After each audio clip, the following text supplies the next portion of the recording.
when I see Definitely. Cristiano Ronaldo, I'm like, oh God, I wish I had abs like that. Yeah. Yeah, I get it. But maybe it'll happen For one day, sure. maybe it won't. But Maybe it will, and I hope it does if that's what you want. Check the mic and make sure it sound right, boys. Hey guys, welcome back to another episode of Below the Bicep. Here we have Faith Jodhan. Faith, how are you going? I'm doing great, thanks. How are you? Good, I'm good. So recently I've been seeing Faith, putting up stories on Instagram. You could go check out her Instagram. I'll put the link below. Just like fitness stuff and a lot of mental stuff. I saw that and I was interested, and I decided, she would be a great person to talk to, especially on the mental aspect of fitness side and just, with quarantine and all that stuff. So, Thank and also you. I saw that you started doing some exercising as well, right? Yeah. So how did you get into that? Well, so it's kind of okay. So I have been a rhythmic gymnast for 18 years. Okay. Wow. Yeah, and I've been an aerialist for about 6 or 7. So exercising has kind of been a part of my life, I guess. Literally, entire life. Yeah, my entire life. And living in Trinidad, where you could potentially go to the beach every single weekend. Yeah. I think I felt a pressure to look my best as possible. All the time. All the time, unfortunately, but that's kind of how it all came about. So I tried to exercise around 6 to 5 times a week. And yeah, that's about it. So when you started exercising? So I never actually have really gone to the gym consistently because a lot of my workouts consisted of bodyweight workouts or workouts at rhythmic gymnastics. But we always have to do supplementary training to improve your skills or improve your tricks. So I think I've always kind of done it, but I think I really started around 15 or 16 to really get into building abs or building my glutes, stuff like that. Okay. And was there any point where you kind of stopped exercising or anything like that? Oh my gosh, yes, actually. So I went away, and with the stress of going away and the stress of going to school, I definitely put on more weight. Right. And they call it the freshman 15. And so with that, I think definitely, and you go through highs and lows of exercising and not exercising, kind of everybody on their fitness journey. So I would say that, yeah. And then when I came home, I really started exercising more, and yeah. Right. So when you were up there, how did you feel gaining weight? How did it affect you? Or did it not affect you? Honestly, I think the stress of me moving and all of the emotional ups and downs and everything else that I had to deal with, I didn't really notice it as much until I came home. And then I would always say, if nobody takes anything else from this podcast, I would like to say, no matter what you look like, you're beautiful in every way. And everybody should know that. I mean, there's always going to be things you want to work on and you don't want to work on. And everybody has their ideal. But I think confidence in what you look like is so important. And that, I feel that's key, because perfection isn't achievable. Yes. Nobody is ever going to look perfect. And I think you really need to, you need to work to your ideal. There is a healthy weight that everybody should be at, and you should work towards that weight. But that doesn't mean that you shouldn't love yourself or be so confident in what you look like on your journey to that ideal weight. So do you have an ideal weight in mind?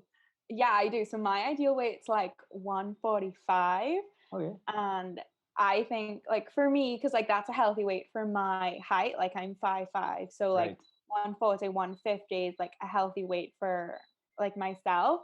And I've actually recently achieved my ideal weight. So congrats. Thank you. So I've been very happy with that. I mean, everybody has plateaus on their weight loss journey, or even on their weight gain journey. Plateaus are normal. And I think just working through that and just keeping your motivation when you don't see the scale moving or you don't see the inches going down or up, I think like motivation and just believing in that and persisting is so important. So let me ask a quick question. How much was the weight that you had gotten to when you went away? So I had gone like really like big, like I gone to 190. So I was like severely overweight for my size. And I think a lot of women typically are afraid to say how much they weigh. And it's kind of like, oh my gosh, you never ask a woman your weight. And okay, and I mean honestly, like, okay, sure, like you might not ask every person, but I think it's so important for women to be so okay with how much they weigh, like none of us are perfect, but each one of us are beautiful. So it's so okay for the whole world. At the end of the day, it's just a number. And that's just my view. No, totally. Yeah. So how long did it take you to get back to this weight? So it took me 6 months. It took me 6 months. And that's about, on average, 2 pounds. 35 pounds in total. Yeah. Yeah. So on average, like 2 pounds a week with your plateau periods and everything like that. Okay. So you're losing 2 pounds per week on average. On average. And it's like, and you shouldn't really, they say for weight loss, you shouldn't really lose any more than that.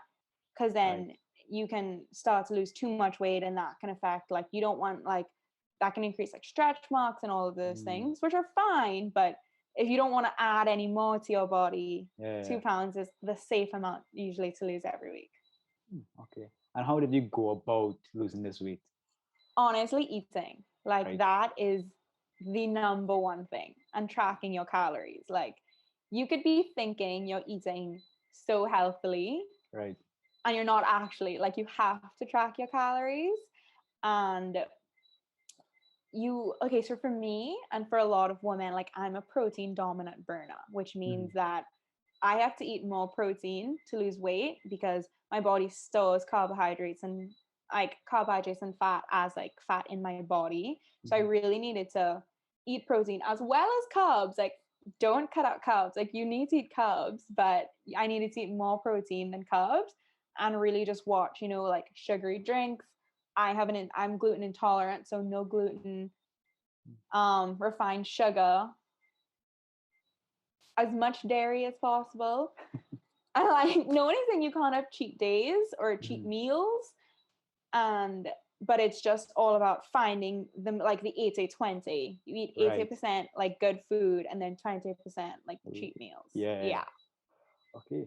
So what's your stance on like people who like just want to cut out like just half their food and like just stop eating, like like legit just cut their food in half?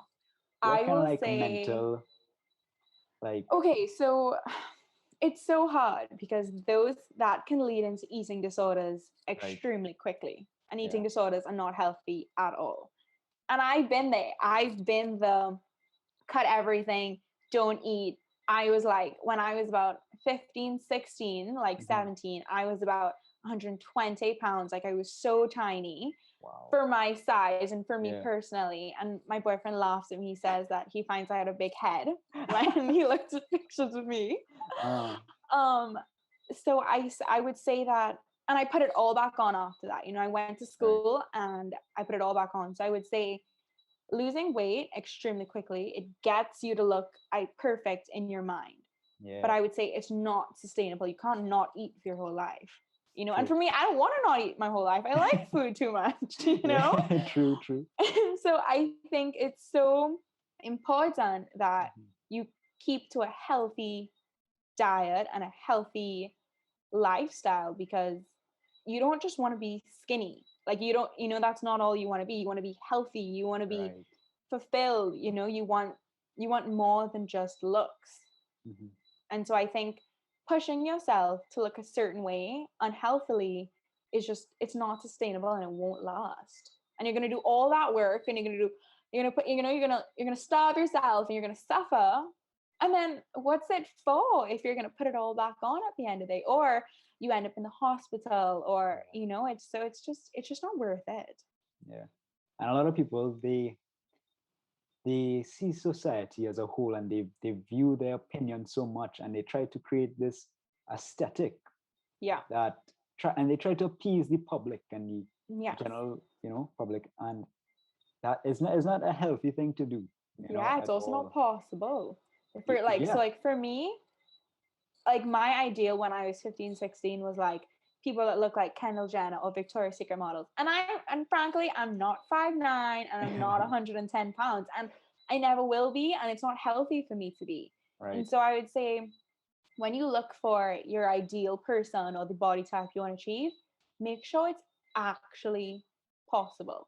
Achievable, yeah. Right? Like make sure that the people that you want to look like have your body type, because then honestly, like you're just selling yourself dreams, and you want to have something achievable, because if something's not achievable, you're going to be disappointed over and over and over, and you don't want that. You know what I mean? Like you want to think that you can achieve it. Like, so for my mom, she can't look like J-Lo. She doesn't have her boobs or her bottom, but for some people, like that's attainable, and for some people that's not. And there's not one person is more beautiful than the other. It's who you are. Yeah. And a lot of it comes down to genetics as well. Totally. Yeah. Totally. Like my father can eat everything or nothing and still be buff at the end of the day. Like, and it's the most annoying thing ever. And he's been like that his whole life. That's actually like me. Lucky you. Wish I was you. And I don't gain weight, and half time I don't really lose weight unless I'm really and not honestly, like that's a lot of men. A lot of men don't put on weight. And they want to. And isn't that funny that the more girls eat, typically they'll put on weight, and the more men eat, they won't. I mean, I wish it was reversed, but you always want what you can't have, That's exactly it, and you just have to work with what you do have, because you can't wish for something that you never will have. Yeah. You can't be taller, you can't exactly. can't change who you are, who you are is who you are. And totally. you just have to accept that and live with that, and try to build around that, and try to be happy in yourself. Totally, because you have to love yourself in every form of your life. So like when I was at my heaviest, I still loved myself, and I still thought I was beautiful. Right. And even though I've achieved my ideal weight, that doesn't mean that I might want to be smaller. I mean, frankly, I do still want to be smaller, but I have to think to myself, I'm like, Faith, like, is this because you see people online, you see people on the internet, and you're like, well, maybe I should look like them. But the moment that I like stop looking at social media, or I stop looking at people, and I stop comparing myself to others, is when I'm like, wait, no, like I'm actually really happy with how I look, and that's how it should be. My mom used to tell me, you could look at someone on social media for 10 seconds and start feeling insecure about yourself. Like if you look at Kylie Jenner or Kendall Jenner online for more than 10 seconds, you can start feeling insecurities about your body because you don't look like them. That's true though. That's very true. When I see Cristiano Ronaldo, I'm like, oh God, I wish I had abs like that. Yeah, I get it. But maybe it'll happen one day, maybe it won't. But maybe it will, and I hope it does if that's what you want. But yeah, so I think, like you said, learn to live with yourself and love your body, love who you are. Totally. Yeah. So what would you say is the hardest thing that people go through when they're trying to achieve that perfect body? Like mentally. Yeah. I think body dysmorphia is crazy. Like you can look at yourself and you can think that you're super skinny, or you can look at yourself and think that you're way bigger than you are when you're not actually that big or that small. And so I think a lot of people say, don't look at the scale, look at measurements. And and so if measurements work for you, amazing. Look at your measurements and go with that. For me, looking at the scale motivates me, but that's just because I found a way to do it healthily and to not be like, oh my God, I put on a pound this week, you know, and you just, because your weight will fluctuate, just know that once you consistently eat well and do the right things, that it will go down. But I think when you speak about it mentally, there are a lot of mental things being like, oh my gosh. Well, so for me, it was like, will anybody ever like me? Will people think I'm attractive? Will my boyfriend stop thinking I'm attractive? And none of this was justified, right? Like, this was all in my head, and these were all my like internal like issues. And when you start to realize that you get your self-love and you get your confidence from yourself, and when you learn to do that, you don't really care about other people's opinions of you, because someone can say you're beautiful, someone can say you're fat, someone can say you're ugly. And once you're confident and you learn to love yourself and you learn to trust the process, trust the journey, and know that you're working your way to be the best version of yourself, that's all that matters. Now, that is a lot easier said than done. It's really easy for me to be like, yeah, just love yourself and fuck everybody else. But I like that did not happen overnight. You know, it took a lot of years. It took a lot of, you know, trying and learning, because words do hurt and people can be mean, you know? And you just need to cut out the people in your life that aren't a positive influence on you or in your journey and don't support you, because you frankly just don't want to be around them. I believe that you are the makeup of the 5 closest people around you.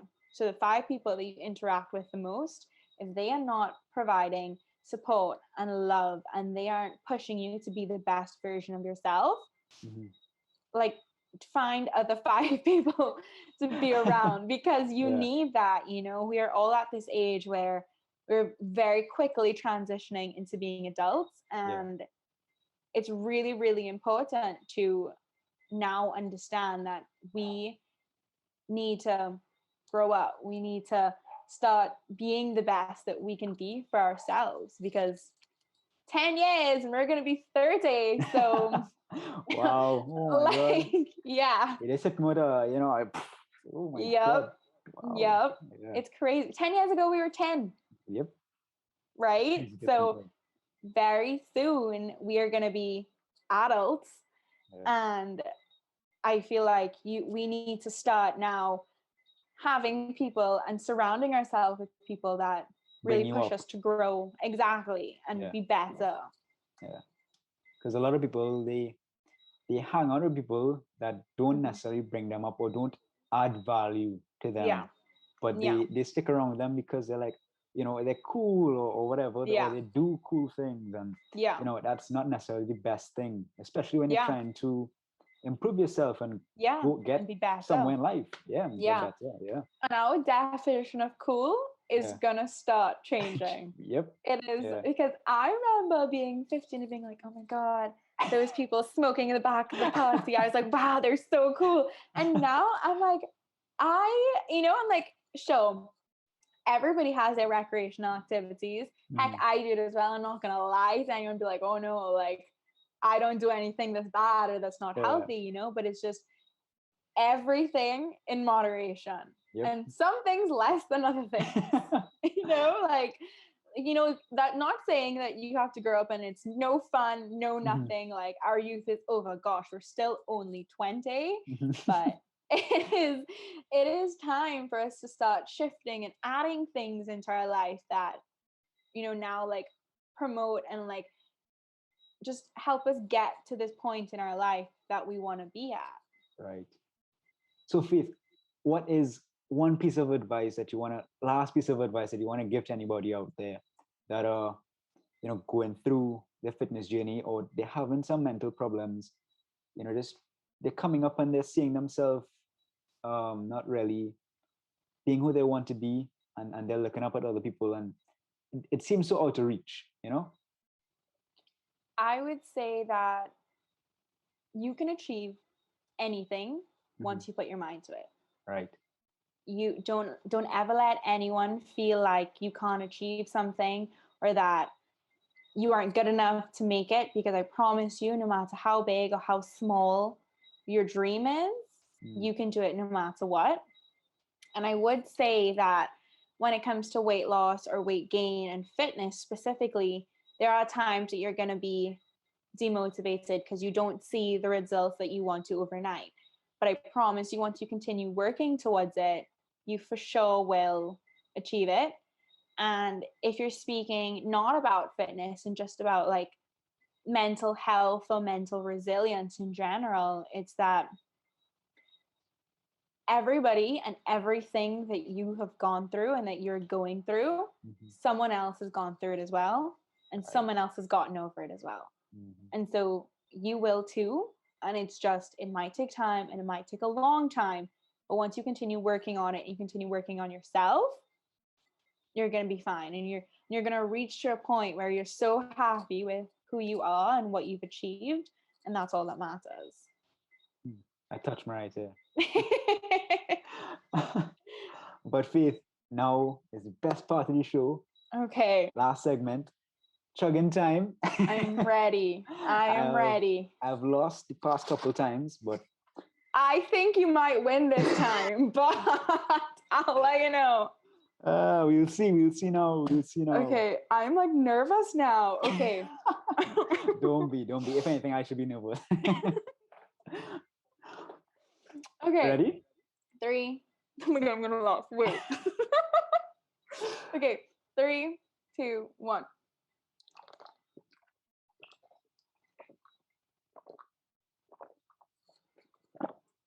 Is that a tie? No. No. What? No. I saw you finish your drink. No, I think I saw it was a you. tie. Okay, fine. It's a tie. I like ties. Faith, it was so fun having you on. Had Thank a you bunch so of laughs, much. learned so much. Thank you. Guys, hope you enjoyed this episode. Stay tuned for the next one. Stay fit and let's get it, baby. Woo! Woo!